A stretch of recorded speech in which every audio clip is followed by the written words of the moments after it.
Hello student, a very good morning to all of you. Student, आज हमारी चौथी class है जिसमें आज हम पढ़ने वाले हैं बच्चों लॉ ऑफ रेसिप्रोकल प्रोपोर्शन के बारे में। तो बच्चों, हम लोगों ने सबसे पहला चैप्टर स्टार्ट किया है जो है some basic concept of chemistry, जिसमें हम लॉज ऑफ केमिकल कॉम्बिनेशन को पढ़ रहे हैं। और ये लॉज ऑफ केमिकल कॉम्बिनेशन का तीसरा लेक्चर है बच्चों, जिसमें हम आज पढ़ने वाले हैं लॉ ऑफ रेसिप्रोकल प्रोपोर्शन। सो आप सभी का स्वागत है हमारे यूट्यूब चैनल क्यूरोसिटी ई क्लासेस में। आइए बच्चों, क्लास स्टार्ट करते हैं। So it was proposed by a renowned scientist जिनका नाम रिस्टर था। ठीक है, it was proposed in 1792। और ये लॉ क्या कहता है इसके बारे में जानते हैं। This law states that if the two different element combine separately with the same weight of third element, the ratio of masses in which they do so are either the same or simple multiple of the mass ratio in which they combine। सुनकर बड़ा ही complicated लग रहा है, लेकिन बहुत ही simple सा law है। इसको बहुत ही आसान लैंग्वेज में हम समझ सकते हैं। तो बच्चों, ये लॉ कहता है कि जब एक एलिमेंट दो अलग अलग एलिमेंट से कंबाइन करता है, मान लीजिए कि हम बात कर रहे हैं किसकी, कार्बन की, और कार्बन कंबाइन करता है हाइड्रोजन से, और कार्बन कंबाइन कर सकता है ऑक्सीजन से। और ऐसे केस में वो दो अलग अलग कंपाउंड बनाता है। कार्बन अगर हाइड्रोजन से कंबाइन करे तो बहुत सारे कंपाउंड बनते हैं। हम मान लेते हैं, हम बात कर रहे हैं मीथेन की, सबसे सिंपल हाइड्रोकार्बन है जो बना सकता है। और ऑक्सीजन से कंबाइन करता है तो फेमस कंपाउंड बनता है, that is CO2, carbon dioxide. तो बच्चों, कार्बन डाइऑक्साइड और मीथेन ये दो अलग अलग कंपाउंड बन रहे हैं। इस पर्टिकुलर कंडीशन में ये लॉ कह रहा है कि एक एलिमेंट का फिक्स मास, हम मान लेते हैं वो फिक्स मास किसका है, एक एलिमेंट का फिक्स मास दो अलग अलग एलिमेंट के वेरिएबल मास से कंबाइन करता है, और उन अलग अलग मासेस में, या कह सकते हैं उनके वेरिएबल मासेस में, फिक्स होल नंबर का रेशियो एग्जिस्ट करता है। आइए समझते हैं इस बात को बच्चों। ठीक है, तो यहां पर अगर आप देखेंगे तो एक कार्बन का जो एटॉमिक मास है वो होता है 12U, और चार हाइड्रोजन मतलब 1 into 4 that is 4U। Clear है बच्चों। तो यहां पर अगर आप कार्बन और हाइड्रोजन के मासेस को देखेंगे, then it come to be 12:4U, जो कि रेशियो आप बता रहा है। या आप सिंपल अगर इसे रेशियो में कन्वर्ट नहीं भी करना चाहते तो आप केवल मासेस में देख सकते हैं पहले, बाद में इसे रेशियो में भी कन्वर्ट कर लेंगे। वहीं पर CO2 में कार्बन का मास कितना है बच्चों, 12 ग्राम या 12U। याद रखिएगा, अगर आप मोलर मास बोलते हैं तो उसे ग्राम में बोलते हैं, और अगर एटॉमिक मास या मॉलिक्यूलर मास बोलते हैं तो उसकी यूनिट U होती है। ठीक है, नंबर वही होते हैं। सो इट इज 2 into 16, ऐसे कितने हैं, दैट इज 32। तो ये 32U है और ये 12U है। अगर आप इनके बीच का रेशियो चेक करेंगे, then it's come to be 12U:32U। अब हम अपने लॉ की तरफ बढ़ते हैं। तो यहां पर क्या कह रहा है बेटा, टू डिफरेंट एलिमेंट, वो डिफरेंट एलिमेंट हाइड्रोजन और ऑक्सीजन है, क्लियर है, and they are combining with carbon. किससे कंबाइन कर रहे हैं, कार्बन से कंबाइन कर रहे हैं। ठीक है, so if two different element combine separately with the same weight of third element, और ये दोनों कार्बन के सेम वेट से कंबाइन कर रहे हैं, क्या आप देख पा रहे हैं इस बात को। तो आप यहां पर देखिए कि कार्बन का सेम वेट क्या है बच्चों, ये 12 ग्राम यहां भी है और 12 ग्राम यहां भी है। क्लियर है। सो हाइड्रोजन भी कार्बन के 12U से कंबाइन कर रहा है, और ऑक्सीजन भी कार्बन के 12U से कंबाइन कर रहा है। क्लियर है। अगर ऐसा होता है, देन जो बचे हुए मासेस हैं, किसके मासेस, मासेस ऑफ हाइड्रोजन और मासेस ऑफ ऑक्सीजन के बीच में एक होल नंबर का रेशियो होगा। अगर इसको हम लिखते हैं, मास ऑफ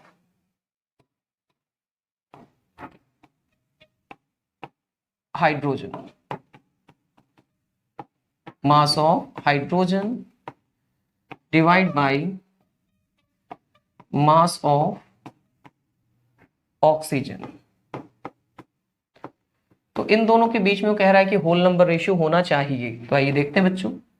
तो जो सेम मास से कंबाइन कर रहा है हाइड्रोजन, उसका मास कितना है, इट इज 4U, तो हम यहां लिख देते हैं 4U। और दूसरा कंपाउंड जिसमें ऑक्सीजन कार्बन के सेम मास से कंबाइन कर रहा है, उसका मास कितना है बच्चों, दैट इज 32U, तो हम यहां पे लिखेंगे 32U। अब आप देख सकते हैं 4 1 जा 4 और 4 8 जा, ठीक है, 1:8, या आप इसको इस तरह से भी लिख सकते हैं। So this is representing a whole number, isn't it. तो this is called the law of reciprocal proportion. Clear है बच्चों, इसको अच्छे से नोट कर लीजिए। अब हम बात करते हैं दूसरे एग्जाम्पल की। ठीक है, अगर हम दूसरा एग्जाम्पल देखना चाहें तो हम दो और फेमस कंपाउंड की बात कर सकते हैं। एक कंपाउंड है आपका CS2 जिसे कार्बन डाइसल्फाइड कहते हैं, और एक है आपका CO2 कार्बन डाइऑक्साइड। ठीक है बच्चों, तो आप देखेंगे कार्बन डाइसल्फाइड में कार्बन का 12 ग्राम, सल्फर का एक एटम का मास होता है बच्चों 32, तो ये हो जाएगा कितना लगभग, इट इज 64U। ठीक है, तो इसका 12 ग्राम इसके 64 ग्राम या 64U से कंबाइन करें, इसको हम U में ही कन्वर्ट कर देते हैं। ठीक है, इसका 12U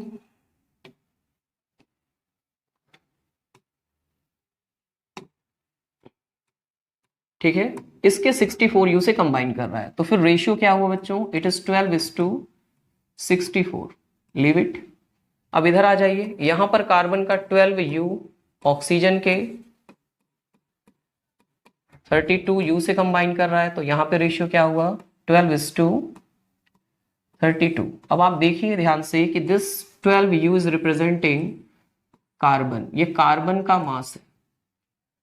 ठीक है, जो कि दो अलग अलग एलिमेंट जिसका नाम सल्फर है, ये सल्फर का मास है, और ये मास किसका बच्चों, ऑक्सीजन का मास है, से कंबाइन कर रहा है। और इनके मासेस के बीच में अगर हम रेशियो निकालें तो रेशियो क्या आएगा, रेशियो विल बी, ठीक है, रेशियो मास ऑफ सल्फर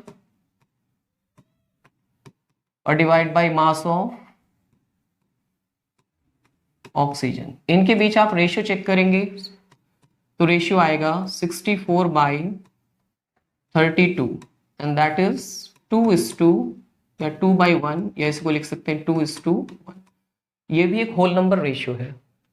तो क्लियर है बच्चों, इस तरह से हम लॉ ऑफ रेसिप्रोकल प्रोपोर्शन, जो कि देखने में दूर से बहुत ही कॉम्प्लिकेटेड लगता है, उसको बहुत आसानी से समझ सकते हैं अगर हम उसको राइट एग्जाम्पल के साथ रिप्रेजेंट करें तो। ठीक है बच्चों, अब हम नेक्स्ट लॉ की तरफ बढ़ते हैं, that is Avogadro's law. That is one of the most famous law that we are going to study in this chapter, because the whole concept of mole will depend upon this law. आइए start करते हैं इसको।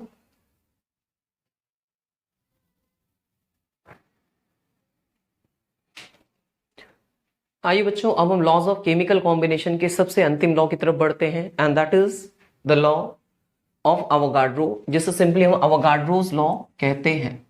ठीक है, इसे other language में बच्चों mole concept भी कहा जाता है, जिसके बारे में इस लेक्चर के बाद हम बहुत डिटेल में पढ़ने वाले हैं। तो आइए जानते हैं अवोगाड्रोज लॉ क्या है।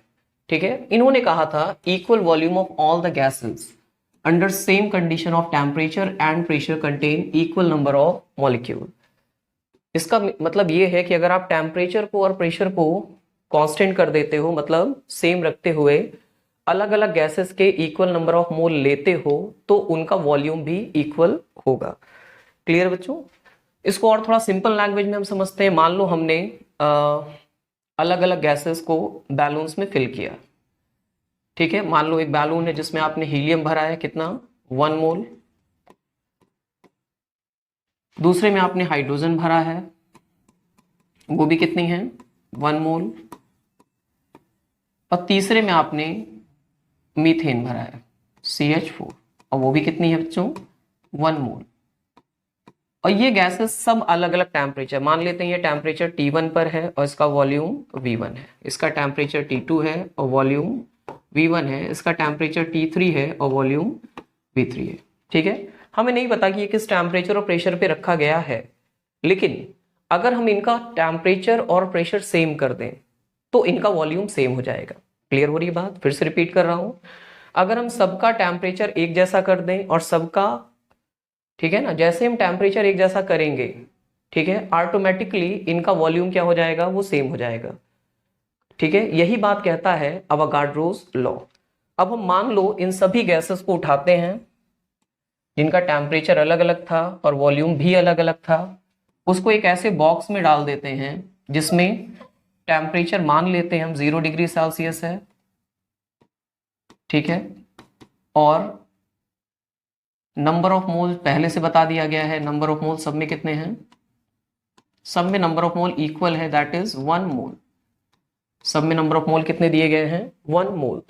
तो ऐसे केस में एक इंटरेस्टिंग बात आपके सामने दिखाई देगी कि सारे के सारे बैलून्स का जो वॉल्यूम है दे लुक लाइक सेम। इन सब का वॉल्यूम सेम होगा, जबकि सब में अलग अलग गैसेस भरी हुई हैं। एक में हीलियम, दूसरे में हाइड्रोजन और तीसरे में मीथेन। और इंटरेस्टिंग बात यह है कि अगर हम एसटीपी पर लेते हैं, दैट इज एसटीपी, इसका फुल फॉर्म होता है बच्चों standard temperature and pressure.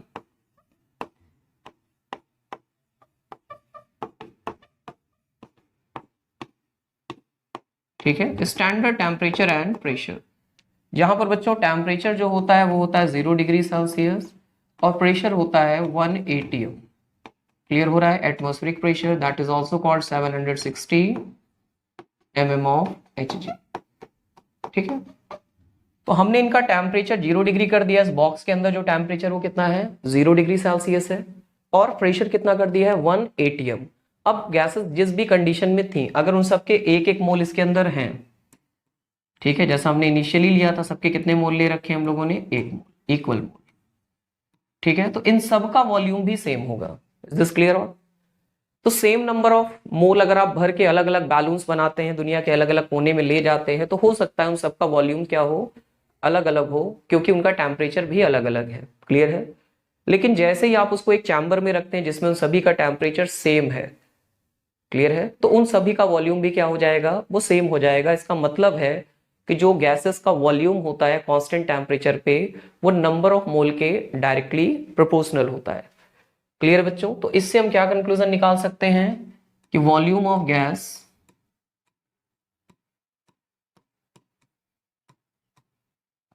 Eight STP, इस पर STP पे will be directly proportional to number of moles of gases. ठीक है, तो गैसेस के नंबर ऑफ मोल पे डिपेंड करेगा। कंडीशन है टेम्परेचर सेम होना चाहिए। ठीक है, तो अगर आप 10 अलग अलग बैलून लेते हो जिसमें आप 10 अलग अलग गैसेस को फिलअप करते हो और अलग अलग टेम्परेचर पर उनको पुट करते हो, लेकिन आपने सब में 1 मोल गैस भर रखी है, आप उसे एक ऐसे चैम्बर में लेके जाते हो जिसमें टेम्परेचर और प्रेशर सेम है, तो ऐसी कंडीशन में उन सबके वॉल्यूम भी क्या हो जाएंगे बच्चों? That will also be same. Clear है? तो सेम टेम्परेचर और प्रेशर की कंडीशन में इक्वल नंबर ऑफ मोल जो होते हैं उनका वॉल्यूम भी क्या होता है? वो इक्वल होता है। This is the simple statement of Avogadro's law. Clear है? अब यहां फैक्ट की बात की जाए तो ऐसा चेक किया गया है कि 1 मोल गैस का STP पर जो वॉल्यूम होता है दैट इज 22.4 लीटर। ठीक है, हर गैस का, दुनिया की कोई भी गैस हो, STP मतलब हमने टेम्परेचर और प्रेशर को कांस्टेंट कर दिया है। ठीक है, तो 1 मोल गैस का वॉल्यूम कितना हो जाएगा? 22.4 लीटर। क्लियर है बच्चों? So this is the statement of Avogadro's law, और इसका बहुत वैरायटी ऑफ एप्लीकेशन है। ठीक है, अगर मैं सिंपली आपसे कहूं कि हमारे पास एक बैलून है,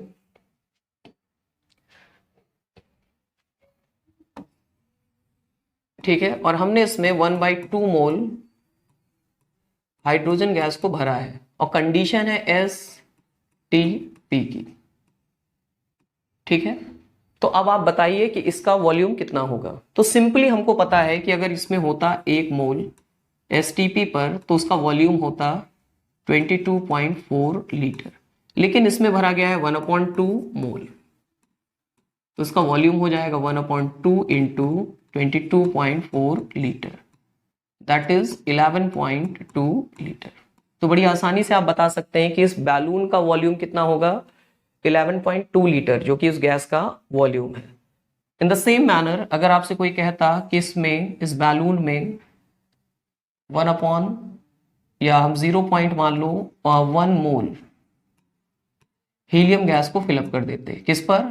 STP पर, तो बताओ इसका वॉल्यूम कितना है? तो आंसर है 1 मोल होता तो वॉल्यूम होता है 22.4 लीटर, लेकिन यहां पर है कितने? 0.1 मोल, तो हम इसको सिंपली मल्टीप्लाई करेंगे। ठीक है, 22.4 इंटू 0.1,